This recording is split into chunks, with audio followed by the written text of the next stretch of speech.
Well, hello and welcome to the African News and Voice of the People TV. I am David Edwin. Before we begin the news, we'll urge you to kindly visit our website, www.vop.ng,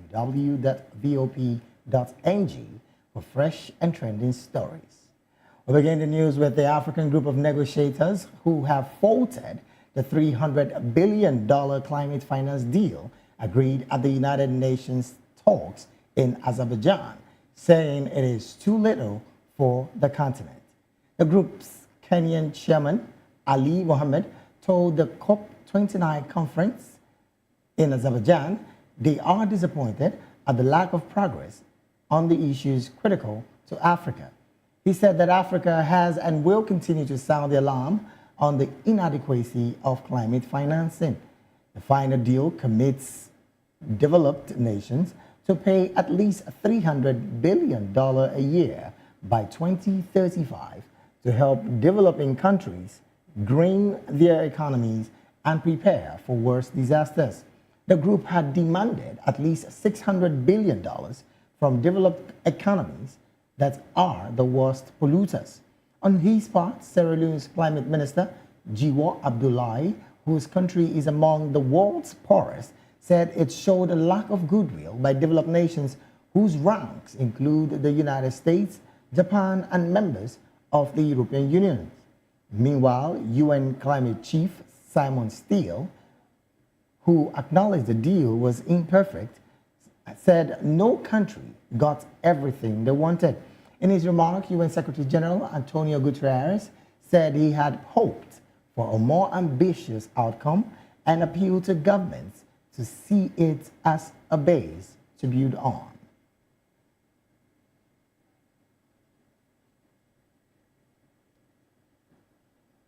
Meanwhile, a group of 14 illegal miners, including a 14-year-old boy, have been arrested in South Africa after emerging from a mine shaft at Stilfontein Mine in the Northwest Province.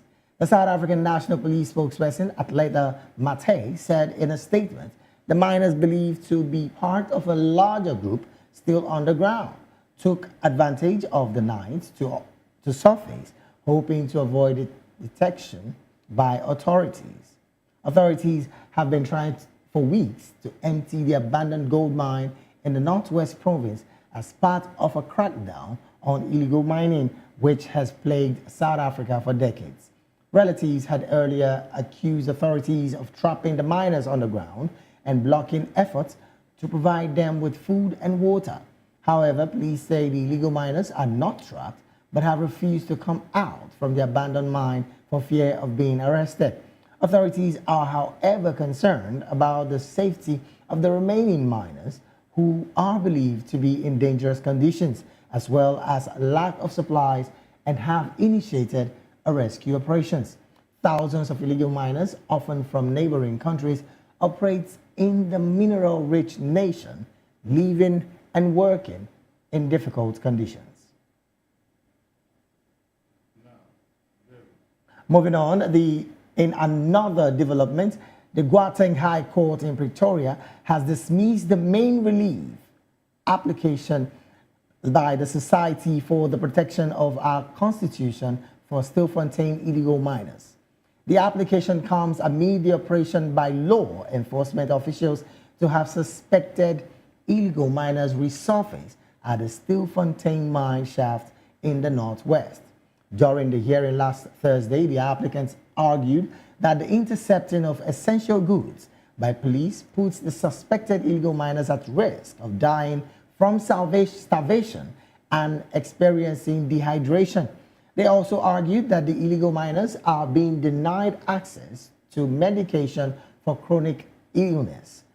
However, Judge Brenda Nokrisha differed with the organization.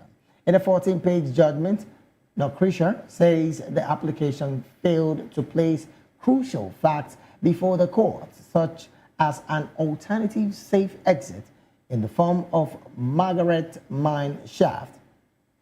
Judge Brenda noted that the shaft has been used by 500 suspected illegal miners at the date of hearing, that the police have not really blocked it as alleged by the applicants.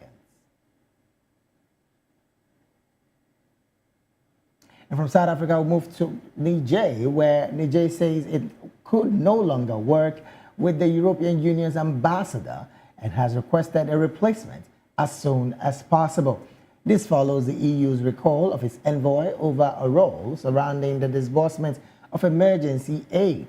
Niger's military rulers accused EU ambassador Salvador Pinto da Franca of distributing $1.36 million in aid for flood victims to non-governmental organizations without first informing the authorities. The EU disregarded with the accusation and recalled its ambassador for consultation in Brussels. Niger's foreign ministry then fired back, saying it had warned da Franca in October over unauthorized operations, which it claimed had nonetheless continued. In a statement, the military said the government had concluded the collaboration with da Franca is no longer possible and has therefore officially requested his recall and replacement as soon as possible. Torrential rains have caused devastating floods in the Sahel country, killing over 300 people and displacing more than 1.1 million since June.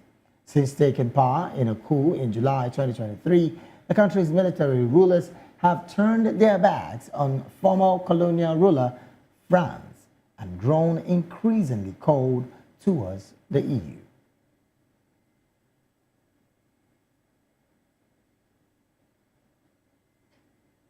Moving on, dozens of tourists are missing after a boat sank off the Egyptian coast early Monday.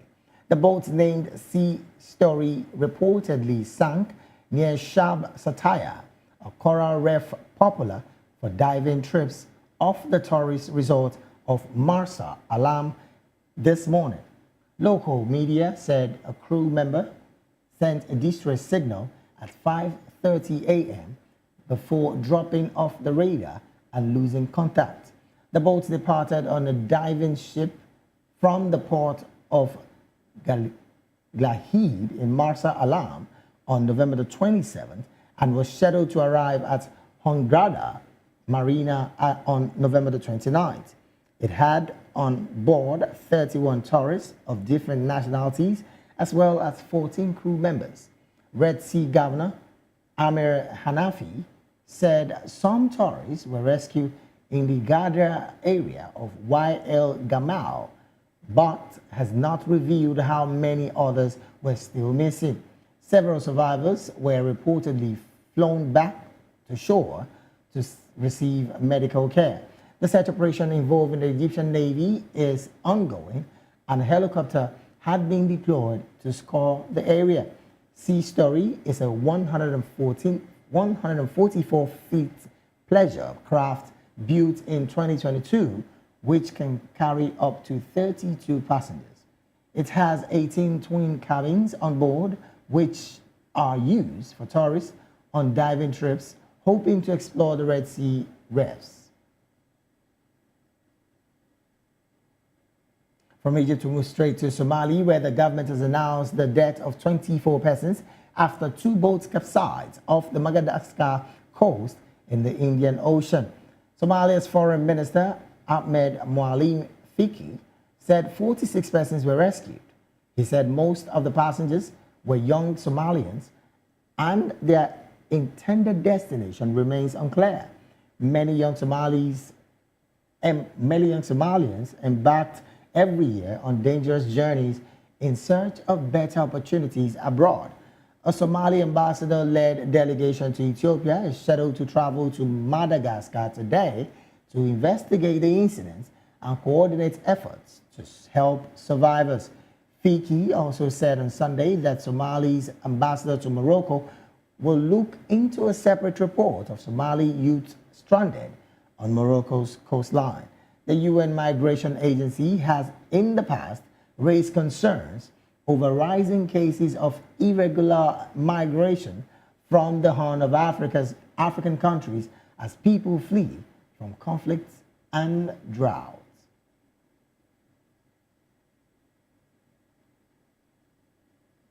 Moving on, an Al-Qaeda-linked group has ambushed and killed Wagner Group machineries in central Mali. The attack was confirmed by a Malian security official who told newsmen that the machineries were targeted at a checkpoint. The group, Jama at Salama, while Mussolini claimed responsibility for the ambush, stating that 6 machineries were killed. A report citing the monitoring organization Site Intelligence Group reported that at least 7 Wagner Group members were killed. A video on the report showed the bodies of 5 men in military uniforms lying near a vehicle, though the agency could not verify the footage's authenticity.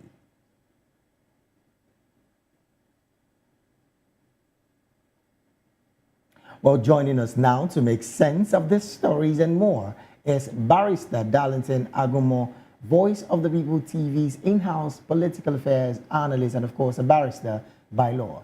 Barrister, very good afternoon to you, sir. Good afternoon, David. How are you? Fine, very well, thank you. How are you doing as well? I'm okay. All right, let's get to it almost immediately. Now, African group negotiators have faulted the $300 billion climate financing deal at the ongoing UN nations talk in Azerbaijan. A lot of persons have come out to say that this looks like an impressive statement from African leaders, particularly on this financing deal, $300 billion. Do you think this is, because according to them, yes, they said it's a bit low as compared to what they had expected in the turn of $600 billion. Do you think in any way this figure, their statement basically, seemed to be somewhat of an impressive one coming from African leaders? It is not. Why do you say so? Because they are very, very good at embezzling foreign aid. Very, very good. So if they did not match them, if they did not watch over them, if they are not going to give them competition for that loan, the money will just fizzle into air. And by next year, when you ask them, they'll be telling stories. So I'm not too happy whenever foreign government or foreign institution give us money, because those monies are never used for what it was meant. Okay. It's like a free gift. Now, looking at the fact that they said this particular fund is supposed to be for developing countries, their green economies, and of course prepare them for worse disasters. There was a statement attributed to the Sierra Leonean climate minister. I'm talking about Jiwo Abdullahi. He said that, of course, their country is the worst hit and, of course, the most poorest presently. And the fact that they are saying that the money in question indicates that this other developed countries lacked goodwill. I mean, 300 million as compared to 600 million. Don't you think it's even fair enough that they are getting this particular figure, $300 billion, for a continent like Africa?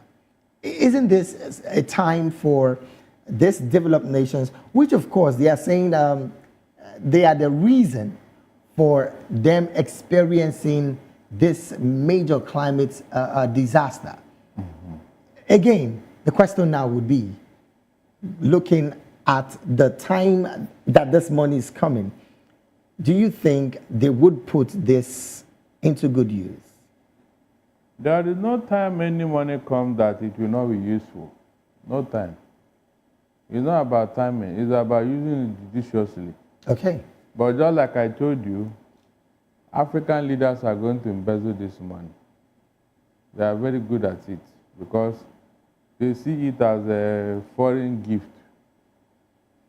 So the man at the helm of Africa can equally pocket the money, since it's not coming from their own economy. Why they are lamenting is because they needed more so that they can steal more. If not, with that kind of money, you can make impact on fighting climate change. You can make impact, but Because of incompetence and greed, they are still asking for more. Well, Barrister, you sound like you have proofs to all of this statement that you're making, because this looks like you accusing the ministers of climate for both Sierra Leone and, of course, Kenya, who have clearly made statements on this. Now, looking at the fact that the developed economies are the worst polluters, and they are the ones gaining more when it comes to funding, why are the developed countries not practically putting more funding into climate change for the continent Africa? Why use, why give such meager amount of money, basically, yes? David, please, did you give these people money to keep for you? But they're about the worst polluters. And So should we be suffering for their own offenses? now, if you come to world polluters and non-polluters, the last time I checked, they did not stop you from becoming an industrial nation. No. They did not stop your industry from coming back to life.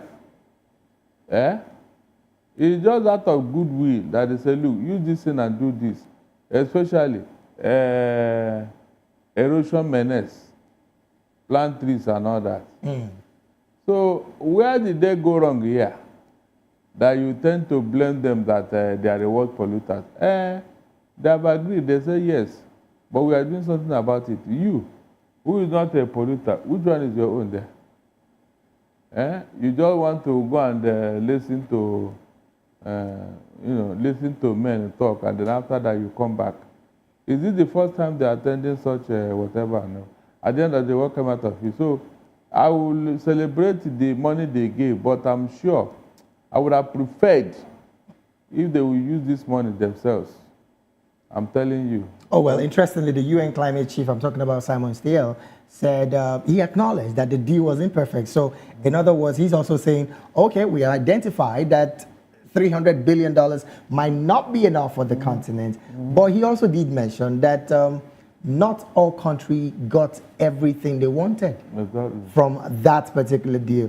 Again, one would want to say, would the money be put into judicious climate changes in Africa? We wait to see all of that. But let's get to the next story. Interestingly, Barrister, 14 illegal miners have resurfaced to open ground, and they've been arrested by the South African police. One of the reasons why they've been telling themselves that they are not going to come out to the surface. As it stands, Barrister, do you think that the clamping down of this 14 would even make the other ones want to come out at all? I don't know what is sustaining these people on the ground there. I'm telling you. I don't know what gave them the input. They said they're up to 4,000 or yes. so. That's the whole village down there. Before you know it, they'll start breeding children there. Are women there? Interestingly, Barrister, there was a 14-year-old that was also arrested amongst these 14 persons. So, as it stands, it means there would definitely be women amongst them, because when they take food aid and water aid to them, they definitely would be looking for a way to have it. No, you are talking now. So that's why they are comfortable there. They are enjoying themselves, and you say they are trapped. If they are trapped, they would have been making effort to come out. But all in all, what I'm saying is this. The South African government, in fact, I've always believed that it is the society that prepares the crime, then the criminal just commits it. The South African government, when they abandon or close that mine, what effort did they make to secure it from intruders? It's like they just left it open, and then those who work there and who knew that there is some diamond or gold there, they are the one who went for this operation. Okay. An ordinary human being cannot just see a mine. He doesn't know the state of that mine. You just walk inside. No. Somebody who worked there before, who knew about that mine, was the person that led others to that place. So, Barrister, what's the implication of leaving a mine that has been, properly profiled by the government and leaving it open just for anybody to get into it? There are many dimensions to it. One, you see, the loss of manpower and the maybe possible death is what I think South Africa may not handle the backlash. Okay. Because it is their own mistake, it's their own incompetence that left that mine open for people to just intrude there. They should have made effort to cordon off that place. Even use security people to man it, morning and night, day and night, until they now make use of it the way they want, or they will now close it down. There's a way, when you neutralize a mine, there's a way you make it impossible for anybody to go there. There's a way you make it impossible for people to go there. Why didn't South Africa take the same step? Why didn't they? So they are the ones that invited these people to go and access that mining site. So as it stands, that they are the ones who gave that opening for the people to go assessing it. The relatives of these miners, illegal miners though, have accused the authorities of trapping the miners on the ground and blocking efforts to providing them with food and water aid, which of course they took to court. And interestingly, a court in South Africa, Pretoria precisely, has said that, look, a judgment has been passed on this. You tell your people to come to this office. The aid application that has been blocked is not illegal, it is legal. Your people are the ones that are illegal. Let them come out. In all of this, Barrister, do you think that the illegal miners would, after now, one after the other, start coming out? Why not? They'll get tired of staying there. It's a matter of time. They'll get tired of staying there. By the time you cut off food aid to them, my dear, they will come out by force. I don't need to be told. But if it's the problem of the government that they did not close down that mine and the people went assessing it, wouldn't it be right that the illegal miners come out to surface and they just let them go? Maybe to act as a deterrent. There may be some sort of sanction or punishment to act as a deterrent. But my concern is let nobody die. If somebody dies there now, it will now overshadow the real issue here, which is illegal mining. Yes. If somebody should die now, the press and the public will not find it funny. You know, it may overtake the real issue. And I'm sure with this example, there are so many of them in South Africa there. They are very rich in diamond and all that. I'm sure somebody would have taken a proactive step by now so that we don't see a reoccurrence. That's the truth. Now, looking at it from this angle, Barrister, poor people don't just go mining a site without being powered or sponsored. Do you think in any way there is some level of cabal in that industry that have sponsored these people to get into that already closed profile site? There are, because they cannot act on their own. I told you, there are people behind them. There are people behind them. Because when they get this diamond, it goes to somewhere. Okay. They don't have even the power to negotiate the sale of this diamond. It's left for those who knows the business. And it must be those who know the business that hire them to go and do what they are doing. They are the ones. Even this idea that they've been there for long now, is those people that are providing all this succor. But you won't see them and you will not hear from them. That's the truth. Now, Barrister, let's just oppose it to Nigeria, the giant of Africa. As it stands, there is also some high level of illegal mining in Nigeria. And one time, I think last month, the Minister of Solid Mineral, the person of Dele Alaki, did say that there were some cabal in that industry. Is there a possibility as well that that level of cabal is also what is causing insecurity in the northeast of Nigeria as well? Is there any way that the cabal, according to Dele Alaki now, is the reason while we're having some high-level insecurity in the Northeast, maybe Zamfara State, profiling that state? If you don't arrest those people, it will continue. They are the ones giving it life. They are the ones funding it. If you don't arrest them and prosecute them, you are wasting your time. More so when they are known. But because of lack of political will, because of fear, you know, that will tell you that the people that are behind it, they are highly placed. Yeah, even the government, it will be finding it difficult to talk to them and all that. That's the issue here. So if you want to stop it, go those who are funding them. Okay. Somebody send them there. Now, bringing it back to Nigeria, Barrister, Zamfara State and some other states in Nigeria also experience this level of illegal mining. And of course, Dele Alake, the Minister of Solid Media, have come out to say one time that there are some cabal in this industry. Do you think that there is the political will to end this cabal in the shortest of time so that we can enjoy our mineral resources? Do you think it's possible, even in Nigeria? Why not? Why not? Because you are not the only one that has these mineral resources. America has. I think even UK has. Did you hear this type of thing? No. It is because you have a weak government at home, very, very weak. If you have a strong leadership, nobody dare mess up in this manner. Go and check. This type of thing happens where you have a weak government in Africa. That is the only reason why foreigners can come in here and plunder your resources. And you don't even have an answer to it. Barrister, is it about the government being weak or the government weaponizing poverty as it stands? Because this illegal mining is as a result of poverty. If we're not even going to take it broader, if the people are poor, they want to work. So practically, they are being offered a job, and that's what they are doing. Is it about the government or weaponizing poverty, as it were? Now, the government have a crucial role to play. They are to secure lives and property. That is their primary duty. According to the Constitution? Yes. So if they have failed on that, then what are you talking about?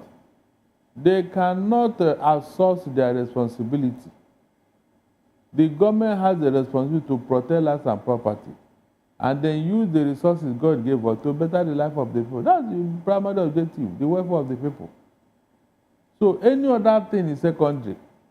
If you have not fulfilled that role, then you are not a government. It's as simple as that. Now, Barrister, if this is a primary responsibility of the government and they are not fulfilling it as well, because there is a large chunk of insecurity issues around the country, isn't that worthy enough for maybe the parliament to say, okay, you can leave office? Isn't that worthy enough call according to the Constitution? My dear, it can only happen if you have a parliament, but in Nigeria you don't have. You don't have a parliament, seriously. I don't believe that we have a parliament, because if we have, things will not be like this. The executive will not be this arrogant, you know? Even in appointment, look at what he's doing. Did anybody call him to order? The answer is no. I said nobody will call him to order, because it's either out of party sentiment or out of religious sentiment. They wouldn't want to disgrace one of their own. And you know that majority in that Senate are mostly people from the north. They are the majority. So anything that will bring, and they are APC members here. So with all this now, at the advantage of Tinubu, he can do whatever he likes, where nobody will bother him. That's why he's been doing it in the first place. Well, interestingly, you said the parliament as it stands seems to not have its own say, because they are both in bed, in your words, together. But then let's move to another story, and of course to a country that you might want to say, this looks like a good call. Now, the Niger government, of course, you know that they are presently having a military ruler. They've come out to say that they cannot work with the EU's ambassador to its country. I mean, they cited the fact that over $1.36 million in aid for flood victims have been diverted to non-governmental organization. Is this like a government that is working? And is this call really a major call for Niger Republic? Barrister. Now, when Niger left ECOWAS, Yes. they had a reason. They had a reason, and that reason is very germane, except you want to deny that fact. How can they work with their slave masters who don't want them to see the light of day? They have a very good reason. So if they say they will not work with the European Union representative, it is fine.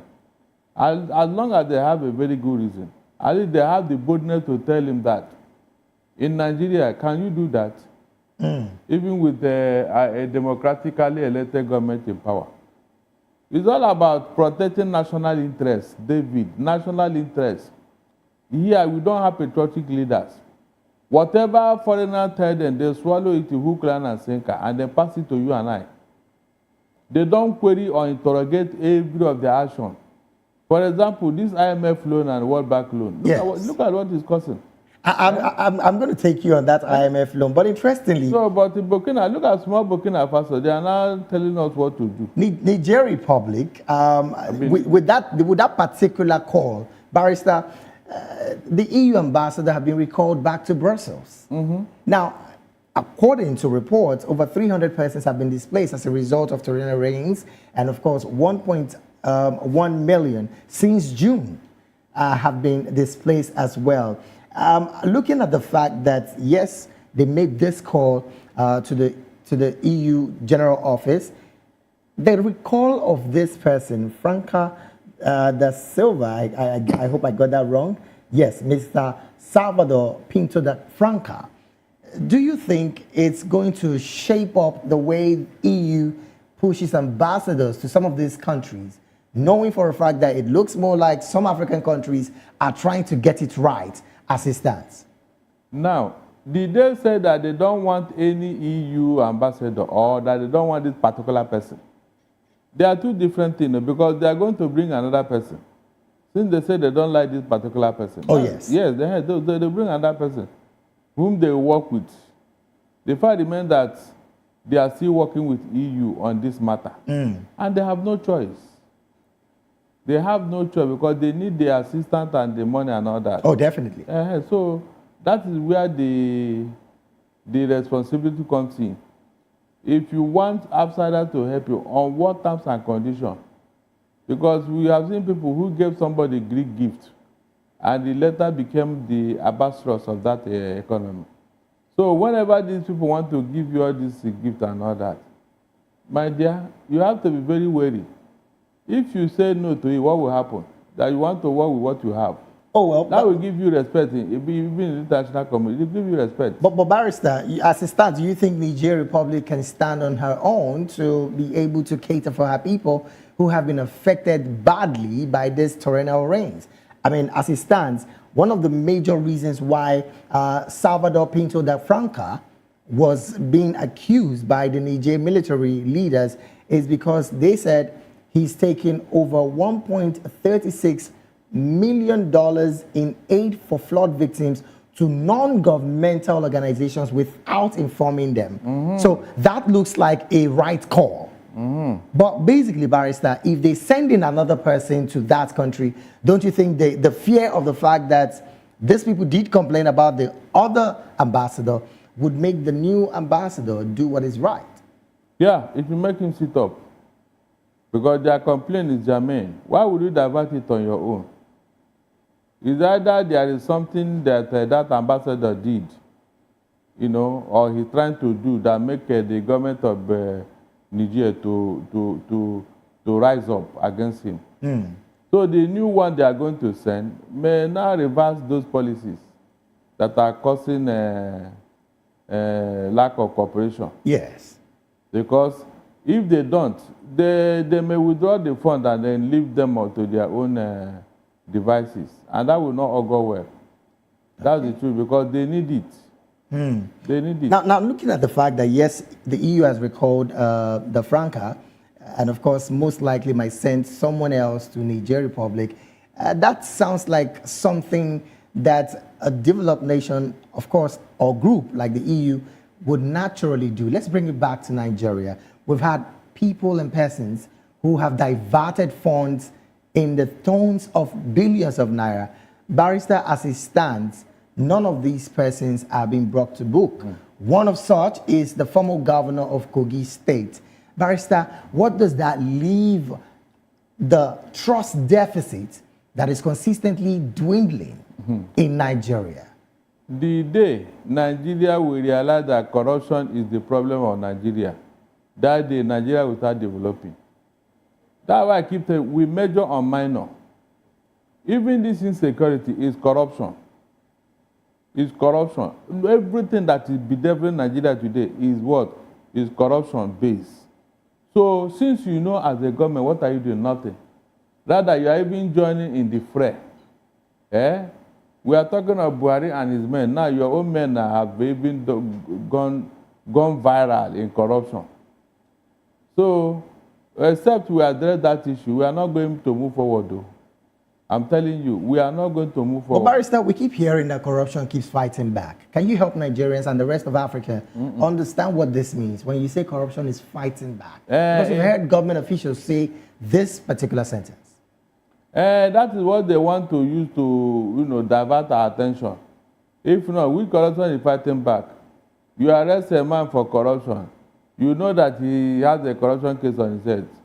So why will he not be fighting back? On what ground? It is if you, government, allows him, that way he can fight back. But if there is a genuine case of corruption, the man will be too ashamed to start making noise. Seriously. You have a very hardcore evidence against a man who has stolen money and all that. Yeah. And he's fighting back on what ground? When he has been exposed. No. But all those statements are statements made to divert our attention. Pastor, don't you think party lines is another reason why they keep using these sentences? Because, for instance, the person of the former governor of Kogi State, Yahaya Bello, not honoring EFCC invitation and, of course, still being asked to come. Don't you think it is still party lines that is making the likes of the presidency not even voicing as concerning these particular corruption case and charge? Yeah, corruption, you are very correct. That's why I keep telling you that APC, their moral investment is so low. I'm telling you, PDP, they had conscience. They tried. They tried on their own to Barrister, you think they do? You mean PDP? Yes. From establishing EFCC to Yar'Adua renouncing his own election and setting up electoral reform. My dear, is that not something? What effort have APC made to even continue from where PDP left off? Where? What effort? So, and they are the one that promised change, though. They told us that even with all that PDP did not feel that PDP was the devil in office, that they are coming to bring a paradise, only for them to come into government and things went berserk. So how do you justify that? It is because they are condoning corruption among them. When their members commit, they will look the other side. And that has given them the impetus to do more and more. Remember what Oshomole, their former chairman, said that whenever you come into APC, all your sins are forgiven. What kind of statement is that? Would that be the reason why the likes of Yahaya Bello has not been picked up? Yet, is it not obvious? Okowa, the former governor of Delta State, has honored the invitation of the EFCC. Yes, that will tell you the impunity and arrogance. The man was even threatening EFCC that they should not dare the lion, the white. Is it not white lion, Abi? And he called himself white lion. So he said they should not dare him because he has gotten the backing of those in power and all that. And they have told the EFCC to back off. Barrister, in all of this, does this particular level of selection of corrupt cases make this present administration, the Tinubu-led administration, famous or infamous?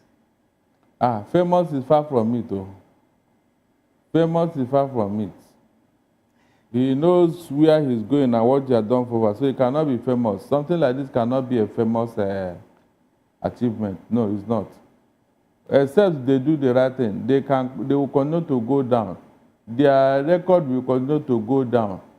There's no way you can put something on nothing and expect it to stand. This government have done worse things, especially on the economy. As if that was not enough, they are now condoning and tolerating corruption at the highest level. So how can they make progress? It's not possible. All right, let's move away from that, Barrister, and get to two other stories. I'm going to just match up these two stories together. Painfully, dozens of tourists were gone missing from as a boat sank off the Egypt, the coast, the Sea of Egypt.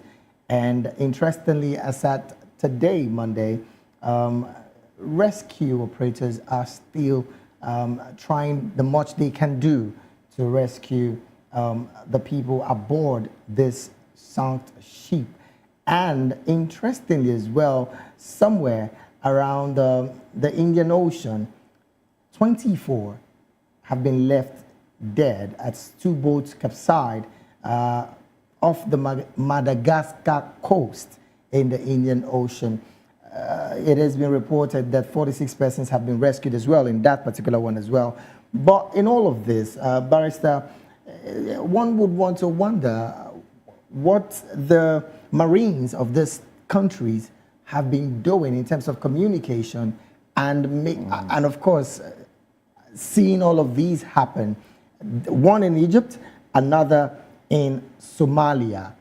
Isn't this one too many for the Marines of these countries to really, really take charge of their sea transport? Now, there is freedom of movement up to the UN Charter. Yes. Now, how do you resist somebody's movement? You are not expected to, be a stumbling block when somebody wants to travel or want to go inside the sea for whatever reason. It is when there is a problem, then you can now do the needful. It's not the fault of this Coast Guard or Marine Guard. Okay. Because most of these travels are done at night. At night. So, how is that the problem of the Marine Guide? You that is traveling to Europe and all that, it's not your problem, Abi. It is the man who is supposed to be manning the place. Maybe he was overwhelmed and all that, and something happened. You now want to blame him. You blame yourself for embarking on such a journey without a very proper boat. The UN Migration Agency in the past has raised concerns about the fact that there's a rising case of irregular migration in the Horn of African countries. Isn't this one too many when you see people travel via boats, via ships, to want to get to Europe as a result of the economic downturn of their countries? Shouldn't we be talking to African leaders rather than accuse the UN and, of course, other European countries for not accommodating some Africans that are coming to the country? You see, ignorance is playing a very big role here. You think it's ignorance? Yeah, ignorance, because if they know, they won't embark on such a perilous journey. In the first place, even if they enter UK or any other European nation, there is the likelihood that they will bring them back to Rwanda or any African countries. That has been the new method of saving their country from unnecessary and uninvited visitors. Britain started it by sending people who are seeking asylum in their country to Rwanda. So what have they done? You see, that's how much they love you. So if you are very intelligent or if you are wise, would you still go on such a journey? Knowing fully well that you are likely to come back to Africa where you left. Oh, well, just like you said, ignorance plays a big role. And Donald Trump is not smiling. He said he's going to use the military to chase immigrants out of America. So why do you want to waste time and money pursuing what is not there? Oh, well, we hope that some persons would help them by educating them even more. Well, this is where we have to draw the curtain on the analysis segment of the African News. We've been talking with Barrister Darlington Agumo, Voice of the People TV's in-house political analyst, and of course a barrister by law. Thank you so very much once again, Barrister, for being here. Thank you, David. All right, the rest of the African News will continue shortly just after this break. Stay with us.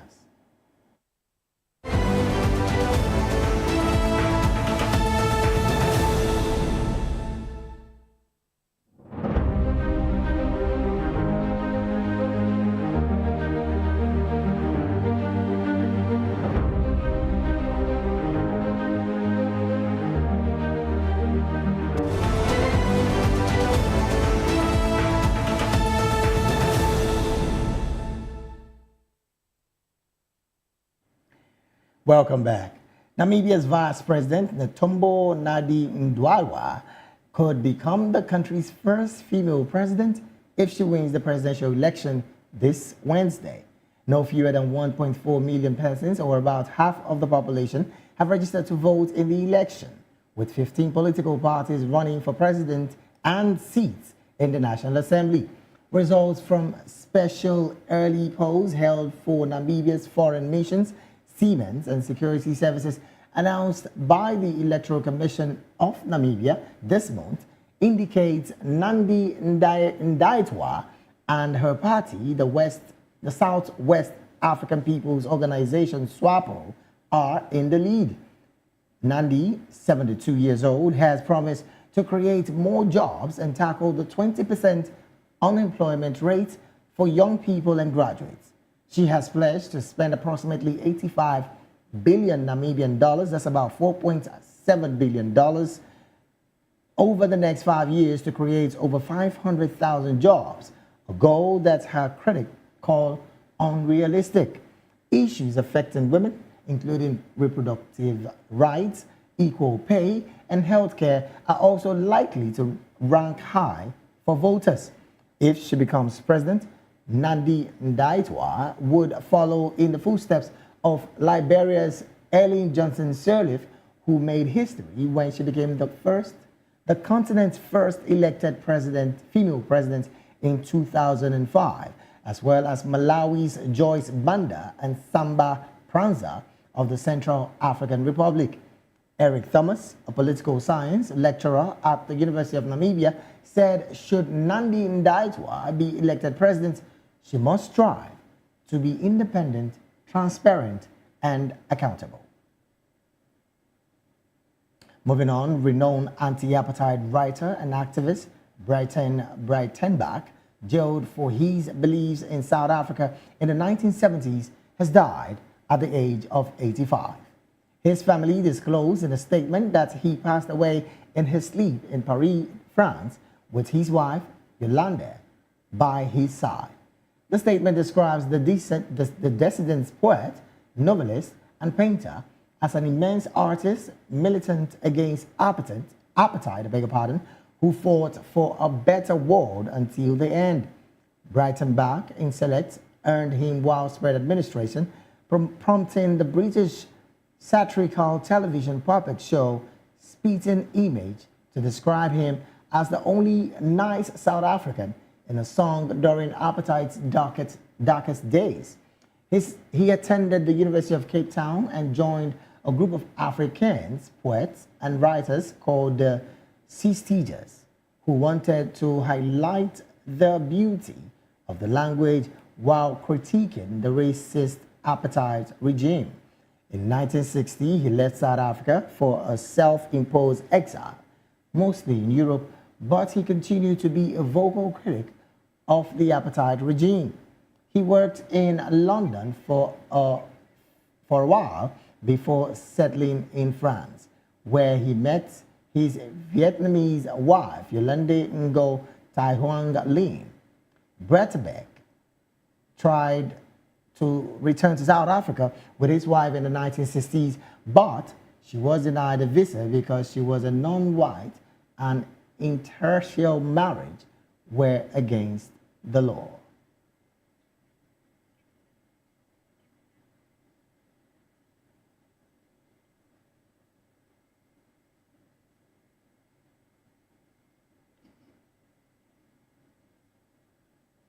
Moving on, Ghana's Adetant Circuit Judge Angela Aseye Atache has urged women to avoid staying in violent relationships regardless of the circumstances, including economic instabilities.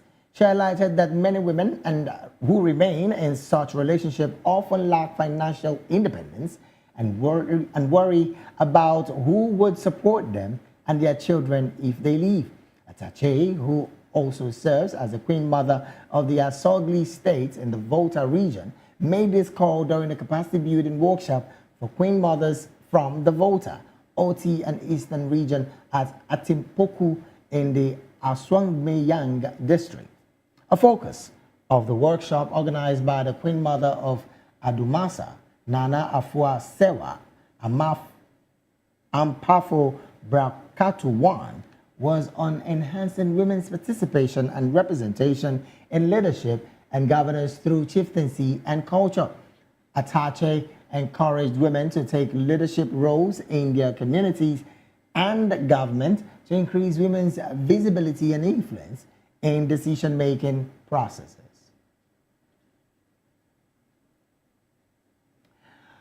And moving on to business, South Africa grocery retailer Pick n Pay has raised 8.5 billion rand, that's about $471 million, after selling a 34.4% stake in its discount chain Boxer. The initial public offering, that's the IPO, was oversubscribed, with the offer price set at 54 rand per share. Pick n Pay will retain a 65.6% stake in Boxer. The IPO is part of Pick n Pay's recapitalization plan to raise funds to lower debt and fix its loss-making core businesses.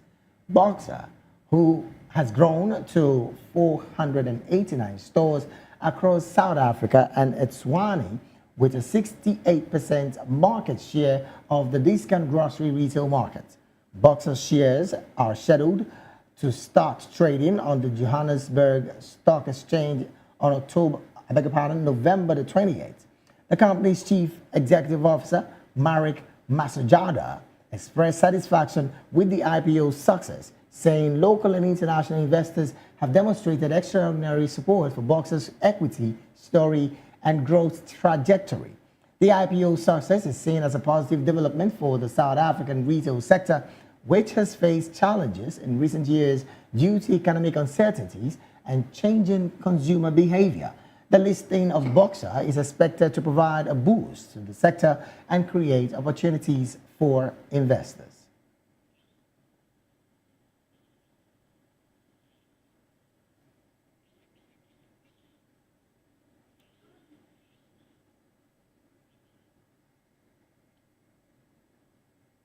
With that story, we've come to the end of the African News right here on Voice of the People TV. Do well to subscribe to our YouTube channel. On YouTube, we're at Voice of the People TV, and on all other social media platforms, we are at VOP TV Live. Thank you so very much for joining us. I am David Edwin. Do have a good afternoon.